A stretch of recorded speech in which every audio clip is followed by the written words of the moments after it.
नमस्कार प्रेक्षको, मी माधव सावरगावे। आवाज महाराष्ट्राच्या शोमधून विदर्भातील जनता आणि नेत्यांचा आवाज तुमच्यापर्यंत पोहोचवत मी आता वर्धा शहरात पोहोचलोय। वर्धा म्हणलं की बापूंची आठवण येते।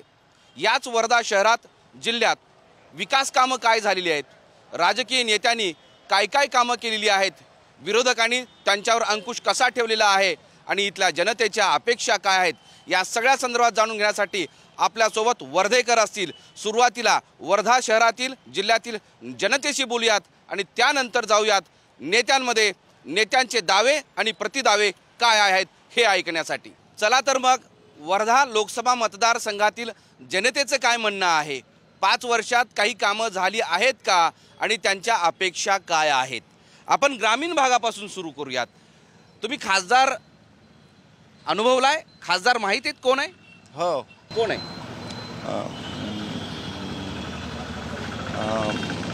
तुमच्या गावात आलते कधी? नाही। मग मला सांगा की 5 वर्षामध्ये तुमच्या आयुष्यात काही बदल झालाय का? तुम्ही शेतकरी आहात असं म्हणाले। हो, काही बदल नाही झाला। चला तर मग वर्धा लोकसभा मतदारसंघातील जनता काय म्हणते, त्यांचं काय म्हणणं आहे हे ऐकून घेऊयात आणि त्यानंतर नेत्यांकडे जाऊयात। आपल्यासोबत ग्रामीण भागातील जनता सुद्धा सोबत आलेली आहे, त्यांनाही काहीतरी सांगायचं आहे। तुम्ही खासदार पाहिलाय, खासदारांचं नाव माहीत आहे आणि तुमच्या समस्या काय आहेत? रामदास तडस ऑनलाईन नाही केलं किंवा काही नाही केलं का भानगड आहे, तर हे आम्हाला समजत नाही खेड्यातल्या लोकांना। ही भानगडच समजत नाही। पण 5-10 वर्षामध्ये काही तुमच्या गावचा, तुमच्या जिल्ह्याचा काही बदल झालेला, विकास झालेला आहे? नाही, काही विकास झालेला नाही, फक्त रोडचा विकास झाला, याच्या व्यतिरिक्त दुसरा कोणताच विकास नाही झाला। इथे महिला संदर्भात काही कामं केली जात आहेत का? महिलांचा विकास, शेतकऱ्यांचा विकास, ग्रामीण भागातील जनतेचा विकास काही खासदारांकडून केला गेलाय? नाही, काहीच नाही। हमी भाव देतो म्हणते आणि देतही नाही ते। इतका भाव देतो म्हणते पण खर्चाच्या नुसार शेती काहीच परवडत नाही। भाव द्यायला पाहिजे त्याईनं शेतीला का आपल्या मालाला भाव द्यायला पाहिजे। अडचणी आहे ना, आम्हाला आत्महत्या करण्याची पाळी आहे। अडचणी आहे ना आम्हाला, आम्ही कसं चालावा पुढं, शेती कशी करावा हे आहे ना प्रश्न। तुम्ही पण ग्रामीण भागातूनच दिसताय, तुम्ही शेतकरी आहात का? हो, आम्ही शेतकऱ्यांच्या प्रश्नासाठी सातत्याने लढत असतो आणि जे शेतकऱ्यांना शेतमालाला किमान आधारभूत किंमत आणि शेतकऱ्यांचं उत्पन्न दुप्पट करण्याचं आश्वासन देऊन जे मोदी सरकार 2014ला सत्तेत आलं, त्याची या गेल्या 10 वर्षात कुठलीही पूर्तता होताना दिसत नाही। आत्ताच आपण बघितलं या ठिकाणी शेतकऱ्यांचे काय मत आहे की शेतकऱ्यांना यावर्षी तर निसर्ग तर साथीला त्यांच्या नाहीच आहे, परंतु सरकार सुद्धा, जो मायबाप सरकार ज्याला आपण म्हणतो, तो सुद्धा साथीला नाही। आणि यामध्ये शेतकऱ्यांच्या मनामध्ये एक भावना निर्माण झाली आहे की हे सरकार उद्योगपत्यांचं कर्ज माफ करतं परंतु आपल्या शेतमालाला भाव देत नाही, आपलं कर्ज सुद्धा माफ करत नाही। आणि या सरकारच्या चुकीच्या धोरणामुळे, शेतात आलेल्या अपयशामुळे शेतकरी मृत्यूला कवटाळतोय, शेतकरी मोठ्या प्रमाणात आत्महत्या करतोय। ते उत्पन्न वाढीसाठी जलसिंचनाची तर अत्यंत आवश्यकता आहे, कारण इथे मोठे मोठे जे वर्धा तलाव आहे हे, पण त्याचं पाणीसुद्धा त्यांना मिळत नाही। आमच्याच गावात रोठा येथे तलाव बांधलेला आहे, ते जमीन नापीक झालेली आहे, परंतु त्या तलावाचं पाणी शेतकऱ्यांना सुद्धा मिळत नाही। मी रोठा या गावामधून आलेलो आहो, परंतु आज शेतकऱ्यांची अशी परिस्थिती आहे की म्हणजे त्या हमी भाव सुद्धा नाही आहे, जो 7,000 रुपये शेतीला खर्च लागतो आणि 7,000 रुपये क्विंटल विकतो, परंतु वर्षभरामध्ये त्याला 1 रुपया सुद्धा उरत नाही। त्यामुळे त्या शेतकऱ्यांचं एवढं मोठं अस्मानी संकट, ह्या संकटाला सामना करून आज आत्महत्येची वेळ इथल्या म्हणजे या BJP सरकारनं आणलेली आहे। आणि रामदास तडस इतके निष्क्रिय आहेत की आजपर्यंत 10 वर्षामध्ये माझं गाव 10 किलोमीटर अंतरावर असून सुद्धा मी त्यांचा चेहरा पाहिलेला नाही। केंद्र सरकार हे जाहिरातबाजी आणि इन्फ्रास्ट्रक्चरच्या कामामध्ये फक्त ह्या ठिकाणी आपले फक्त जाहिरातीमध्ये फक्त आपल्या सरकारची प्रसिद्धी करते आहे, पण ॲक्च्युअल बेस लेवलवर लोकांच्या ज्या गरजा, जे खरी जे गरजा आहे, इथली बेरोजगारी आहे, इथलं डेव्हलपमेंट आहे, शेतकऱ्यांचे विषय आहेत, अनेक स्थानिक लोकांच्या ज्या निगडीत जे गरजा जे आहे त्या संदर्भात हे जे भाजपाचे सरकार जे आहेत आणि लोकप्रतिनिधी आहेत हे पूर्ण 100% अपयशी आहेत। निव्वळ जाहिरात आणि निव्वळ वाजागजा करून फक्त आपलं BJP सरकारनं, मोदी सरकारनं स्वतंत्र हे मार्केटिंगचं काम सुरू आहे। वास्तविक जनता खूप नाराज आहेत बेरोजगारीच्या बाबतीत, तर या ठिकाणी तर खूप मोठ्या समस्या आहेत। आमचा पूल नाही झाला म्हटलं, 10 वर्ष झाले इथचा पूल हो ना, चौक आहे सगळ्यात मोठं बजाज चौकातलं, कमी कमी 10 वर्षापासून काम चालू, आता पण पूल झाला नाही। आता पूल जर आजपर्यंत पूल नाही झाला राजो, त्याच्या माणूस जर काही शिकला असता 2-3 वर्ग तो करते. ज्याला अर्थव्यवस्था मालूम असली, त्याचा अभ्यास असला, राज्यघटनेचा अभ्यास असला, तो बरोबर करते. ज्याला काही मालूम नाही ते काही बी काम गेम. काय करते? मी MPSC करतो सर. मी कलेक्टर गेलो, त्याच्या PME योजना असते सर. ती योजना नाही का सर, मी बँकेमध्ये कायच्या भरोशावर तुला योजना आहे. माझ्या 2 गायी आहे सर. 2 गायच्या प्रमाणात सर मला दूध व्यवसाय वाढवायचा आहे बाबा. मी लोकांना रोजगार पण देऊ शकतो. त्याच्यामधून मी रोजगार पैदा केला असता. 4-5 लोक आरामात कामाला ठेवले असते मी. काय हा म्हणे तुझ्यापाशी तू RT रिटर्न आहे का? मग RT रिटर्न असतं माझ्यापाशी, तुमच्यापाशी काय लोन मागायला आलो असतो मी. योजना खूप मोठ्या आहे सर. योजनाचा काही लाभ नाही सर गोरगरीबाला. तू काय शिकला?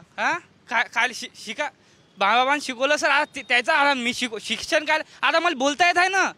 मला मालूम आहे ना चांगलं वाईट काय होत आहे. काय शिकला म्हणलं तर तुला फक्त बोलता येतं, पण त्याच्यात काही तुझ्या पोटासाठी काही करू पोटासाठी काही नाही आहे. असं पोटासाठी फक्त पोटासाठी काय करा. सरकारने ठेवलं काय आता धोरणं कुठं आहे? जेवढ्या जागा आहे पेपर फुटी याला बोलू द्या.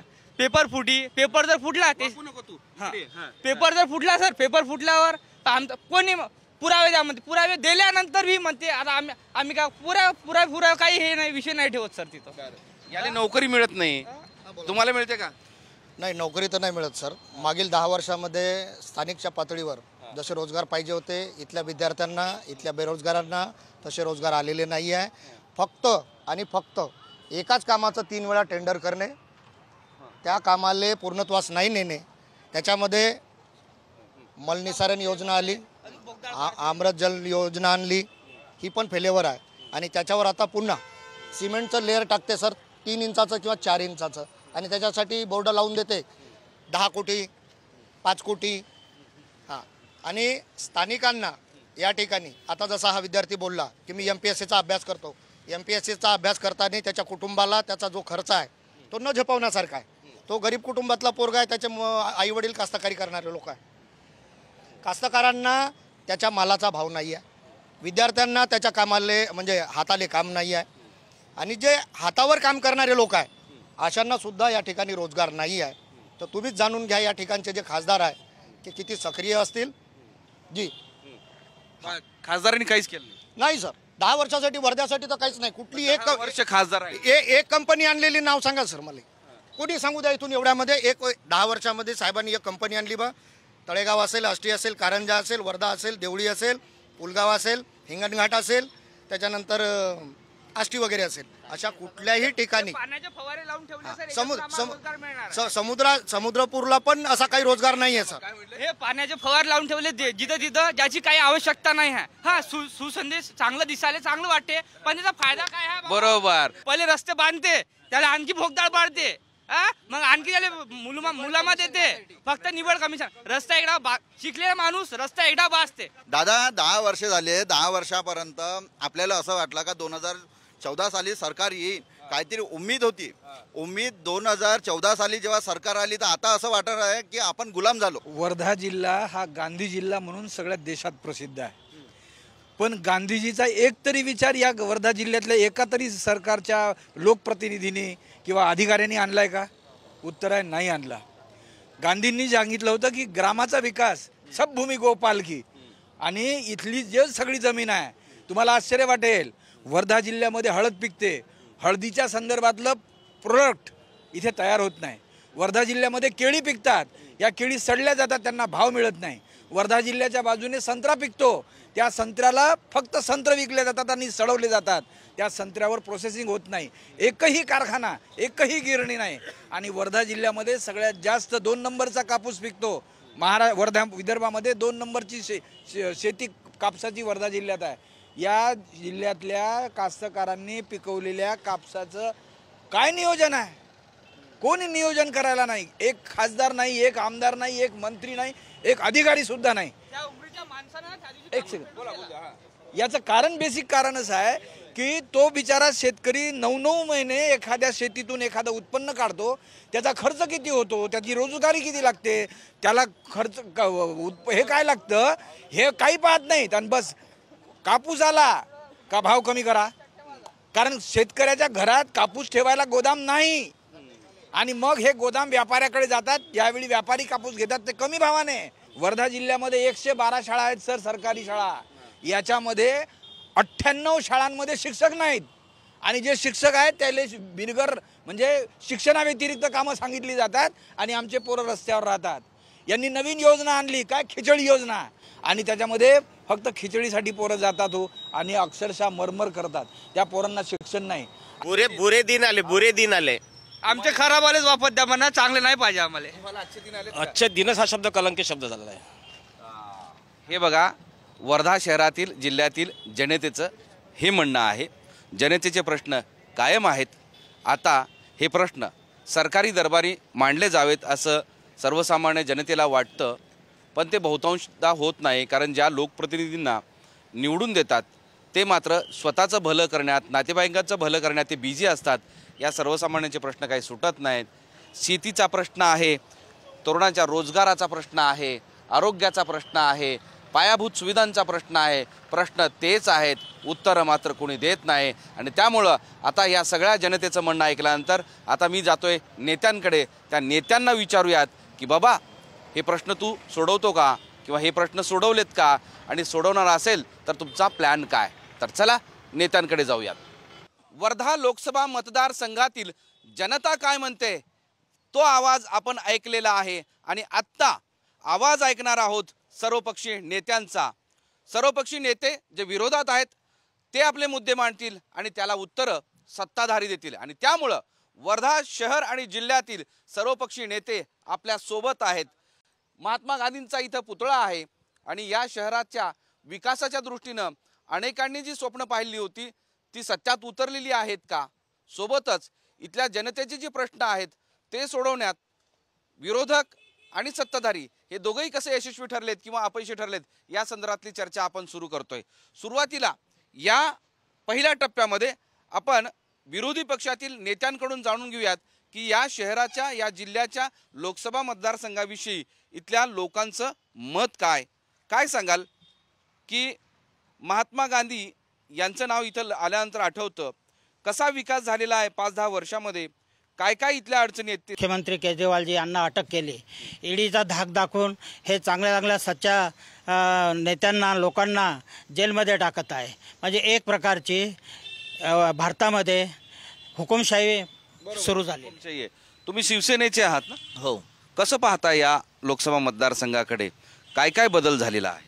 नाही, पहिले तर विकासाची जो परिभाषा आहे ते विकास म्हणजे फक्त हे रस्ते आणि पूल नाही तर घरकुल झाला पाहिजे. आणि जो बेरोजगारीचा संकट आज वर्धा लोकसभेमध्ये खूप मोठ्या प्रमाणात आहे, इथला तरुण युवक पुन्हा मुंबईकडे जात आहे, तर याच्यावरही कुठेतरी लक्ष दिलं पाहिजे. इथले लोकसभेचे जो खासदारचे प्रत्याशी आहे त्यांनी कधीही रोजगारसाठी भूमिका घेतली नाही, विद्यार्थ्याच्या प्रश्नासाठी भूमिका घेतली नाही. फक्त खाऊ खुजाव बत्ती बुझाव कार्यक्रम हे यांनी इथं केलं आहे. तर रोजगारावर काम कुठं केलं या सरकारनी हे स्पष्ट झालं पाहिजे. अजून हे सरकार हे असंविधानिक सरकार आहे, सर्वांनाच माहीत आहे. लोकशाहीची हत्या करून निर्माण झालेलं हे सरकार आहे महाराष्ट्राचंही. तर आता सरकार चले जाव हे इथला बेरोजगार युवक म्हणत आहे. ग्रामीण रस्त्यांच्या संदर्भामध्ये, पांधन रस्त्यांच्या संदर्भामध्ये एक पांधन रस्ता यांनी केल्याचं तुम्ही दाखवून द्या. म्हणजे ग्रामीण रस्ते, त्याच्यानंतर इरिगेशनच्या संदर्भातलं, त्याच्यानंतर APMC मजबूत करण्याच्या ऐवजी APMCचं खच्चीकरण करून आणि 3 कायदे जे त्यांनी लागू केले होते त्याच्यातून APMC संपवून आणि MSP जो आहे MSPलाच संपवून ह्या शेतकऱ्यांना व्यापाऱ्यांच्या हवाले करण्याचं कारस्थान या सरकारने केलेलं आहे. यावरून आपल्या लक्षात येतं की शेतकऱ्यांचं जेवढं नव्हतं तेवढं विरोधी सरकार हे आज आहे. सर, या वर्धा लोकसभेची पार्श्वभूमी बघता सगळ्यात मोठा जो मुद्दा जो आहे इथं बेरोजगारीचा मुद्दा आहे. आता मागच्या हप्त्यामध्ये इथं पोलीसच्या जागा निघाल्या फक्त 20 आहे, संपूर्ण जिल्ह्यामध्ये 20 जागा आहे आणि कमीत कमी 20,000 फॉर्म इथे आलेले आहे. आता वर्धेचा जो कोणता समजा जबाबदार जो इथला खासदार आहे त्याचं काम होतं, इथं 495 ऑलरेडी जे पोलीसवाले रिटायर झाले, तर कमीत कमी 455 तरी जागा ज्या रिक्त झाल्या त्या तुम्हाला भरायला पाहिजे होता. दुसरी गोष्ट, याच्या अगोदर ज्या वसंतराव साठे इथले नभवानी मंत्री होते त्याच्या काळामध्ये लॉयड्स कारखानाला, लॉयड्स कारखान्यानंतर एकही कारखाना आला तुम्हाला, संपूर्ण MIDC पुन्हा ड्राय आहे. मला सांगा, इथं एक आपला मेकॅनिकल झालेला पोरगा त्या स्टेडियमच्या समोर एक मोठ विकतो तो, मग त्याच्या भेलचाटचं दुकान आहे. मग याच्यावरून तुम्हाला समजते का बेरोजगारीची परिस्थिती सगळ्यात मोठा बेरोजगार मुद्दा. ताई, तुमचं काय म्हणणं. तुम्हाला माहिती आहे की बुलढाणा इथे ॲक्सिडेंट झाला होता, त्यांचे सर्व नातेवाईक इथे कित्येक दिवस, मला वाटते आता 2-4 दिवसाच्या आधी हा पेंडॉल निघालेला आहे, त्यांना सुद्धा न्याय मिळाला नाही. म्हणून हे जे सरकार आहे हे काय करत आहे, म्हणजे केवळ धर्माच्या नावावर आणि रामाच्या नावावर जनतेला वाटतं आहे का. हम हिंदू मग आम्ही कोण? आम्हाला हा प्रश्न पडतो.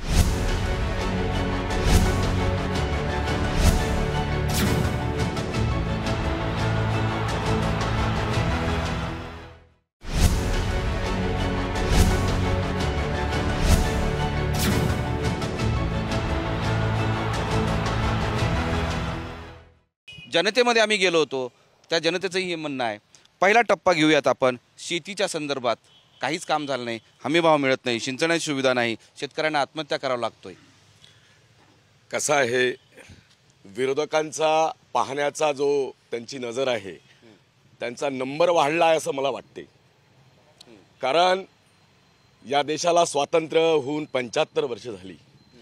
60 वर्ष या देशात एकाच पक्षाने सत्ता उपभोगली आणि त्यांनी ही भाषा करणं हे चुकीचं आहे की या जिल्ह्यामध्ये सिंचन वाढलं नाही, या जिल्ह्यामध्ये सिंचनाचे प्रकल्प वाढले नाही. या देशात केंद्रात नरेंद्रजी मोदी यांचं सरकार येऊन 10 वर्ष झाली. मोठ्या प्रमाणात सिंचनाचे प्रकल्प या देशामध्ये आले आहे. या जिल्ह्यातसुद्धा लोअर वर्धा असेल, निम्न वर्धा असेल, यासाठी मोठा निधी शासनाने मंजूर केला आहे आणि त्यामुळेच या जिल्ह्यामध्ये सिंचनाचं क्षेत्रसुद्धा वाढलं आहे. आणि याचबरोबर आज हे हमीभावाची गोष्ट करतात. याआधी हमीभाव शेतकऱ्यांना, आज आम्ही म्हणतो की शेतकरी कष्ट करतो आहे, खरं आहे, परंतु नैसर्गिक आपत्तीमुळे शेतकऱ्यांचं जे नुकसान होते आहे,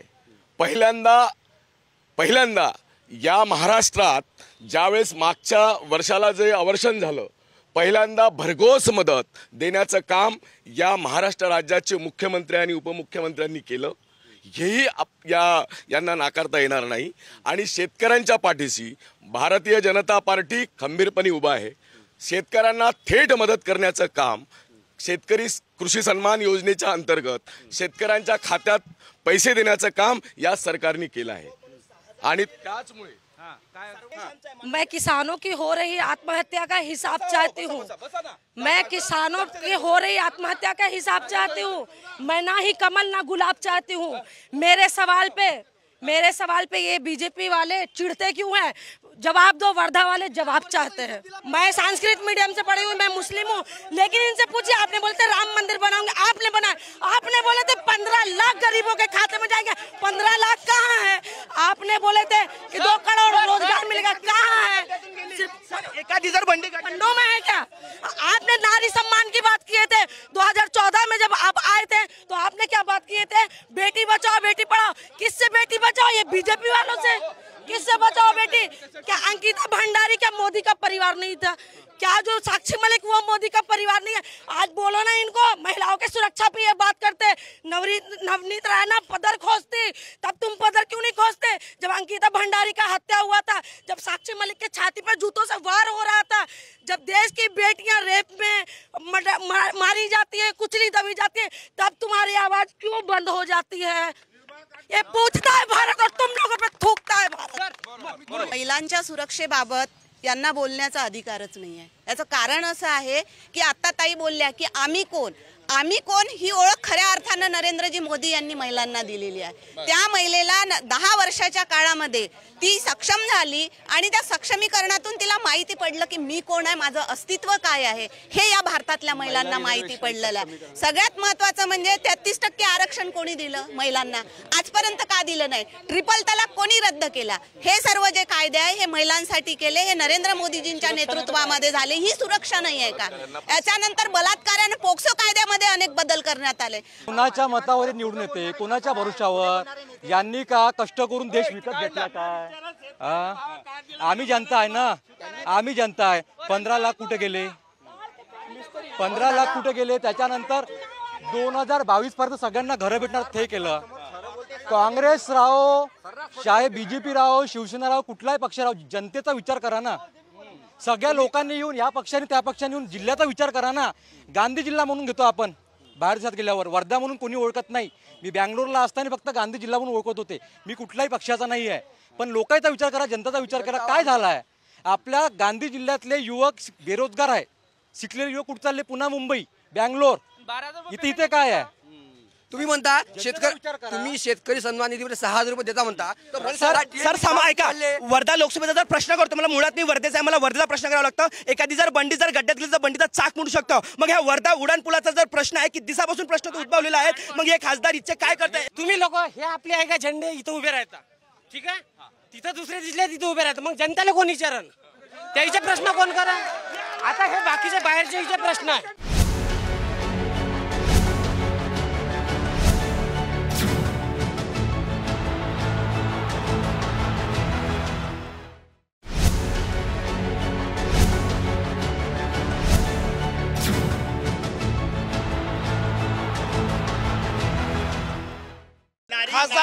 खासदारांनी काय केलं पाहिजे कारण महिनाभरानंतर खासदार तुमच्याकडे नव्याने येतोय त्यांनी काय केलं पाहिजे सर खासदाराचा सगळ्यात महत्त्वाचा मुद्दा आहे की न्याय आणि व्यवस्था कुठलाही खासदार हा जेव्हा देशाचं आणि एखाद्या जिल्ह्याचं नेतृत्व करतो त्यावेळेला तो इथं रोड बांधण्यासाठी किंवा तुमच्या शौचालयाचं उद्घाटन करण्यासाठी येत नाही आपल्या इथं आज खासदारकीचा महत्त्व फक्त एवढं झालेलं आहे की संसदेमध्ये जो काही आकडा ठेवावा लागतो तेवढी फ्रेम करणे आणि फक्त एकच माणसाचा फोटो करणे संविधानामध्ये जर तुम्ही सगळ्या गोष्टींना जर महत्त्व देत असाल जर तुमच्याकडे अर्थ मंत्रालय आहे सामाजिक न्याय मंत्रालय आहे पेट्रोलियम मंत्रालय आहे तर प्रत्येक ठिकाणी तुमच्याकडे काय एकच माणूस आहे का खासदार यांना वर्धा जिल्हाधिकारी कार्यालयासमोर 104 दिवसापासून समृद्धी महामार्गामध्ये जे 25 लोक दगावले होते त्यांचे 20 कुटुंब या ठिकाणी 104 दिवसापासून आंदोलन करत होते साखळी उपोषण करत होते प्रसार माध्यमांमध्ये माहिती आली लक्षवेधी लागली पॉईंट ऑफ इन्फॉर्मेशनमध्ये विरोधी पक्ष नेत्याने मुद्दा उचलला